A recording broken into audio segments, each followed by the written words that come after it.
कई राज लिए बैठे हैं। ये कहानी शुरू होती है बनारस के घाट के पास बने ममता निवास से, जहाँ प्रिया लाल जोड़े में ममता के घर उसकी बहू बनकर आती है। आओ आओ बहू, घर को अपने पैरों से पवित्र करो। ममता घर की दहलीज पार कर ही रही होती है कि अचानक एक बहुत गंदी सी बास पूरे घर में फैल जाती है।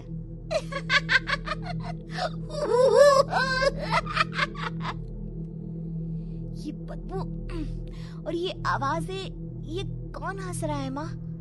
अब ये पड़ोसी ना हमारे थोड़े अलग से है। कहाँ हम शाकाहारी और ये मांस मच्छी खाने वाले। छोड़, तू ध्यान मत दे और गृह प्रवेश कर।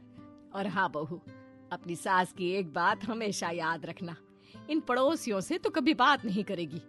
अच्छे लोग नहीं है ये। अपनी सास की ये बात मानेगी ना बेटा? हाँ माँ, जो आपकी मर्जी, मैं उनसे बात नहीं करूंगी। अगले दिन प्रिया अपनी पहली रसोई बनाने रसोई घर में जाती है। ये छोटी बात तो नाक में जा रही है। एक काम करती हूँ, खिड़की खोल देती हूँ। प्रिया खिड़की खोलने जाती है।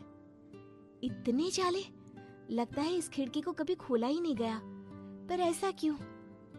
ओह, नॉनवेज की स्मेल आती होगी ना। 2 मिनट के लिए खोल लेती हूँ, फिर बंद कर दूंगी। प्रिया खिड़की खोलती है। खिड़की खोलते ही उसकी नजर सामने वाले घर की खिड़की पर पड़ती है, जहाँ एक लड़की खड़ी होती है। हाथों में मेहंदी, लाल रंग की साड़ी, बिल्कुल सजी धजी, मानो प्रिया की तरह ही वो भी नई नवेली बहू हो। वो प्रिया को देखकर मुस्कुराती है। हे भगवान, माँ ने तो इनसे बात करने को मना किया था।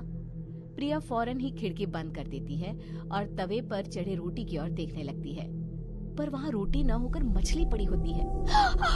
ये क्या? पहली ही रसोई में इतनी बड़ी गलती! हे भगवान, अब मैं क्या करूं? प्रिया बहुत डर जाती है और फौरन रसोई की सफाई करने और फिर सभी के लिए खाना बनाने लग जाती है। जब वो सबको खाना परोसती है, सब तो ठीक है, मैं बेकार में चिंता कर रही थी। हे भगवान, ऐसे ही बस अपनी कृपा बनाए रखना। रात के वक्त जब सब सो रहे होते हैं, तब प्रिया को पायल की आवाज सुनाई देती है, जिससे उसकी आंख खुल जाती है। ये पायल की आवाज कहाँ से आ रही है? प्रिया उठकर उस आवाज के पीछे छत की सीढ़ियों तक जाती है। तभी उसे बच्चे के रोने की आवाज आती है। प्रिया छत पर जाती है तो क्या देखती है? वही लाल साड़ी वाली लड़की अपनी गोद में एक नवजात बच्चे को घुमा घुमा कर सुला रही है। तभी प्रिया की नजर उसके पेट पर पड़ती है। ओह गॉड, ये तो प्रेग्नेंट भी है। सुनिए, बच्चा सो नहीं रहा है क्या? मैं कुछ मदद करूं? नहीं नहीं, आपके घर वालों को अच्छा नहीं लगेगा, मैं संभाल लूंगी। स्नेहा की गोद से बच्चा हाथ मारकर प्रिया की गोद में आने को छटपटाने लगता है।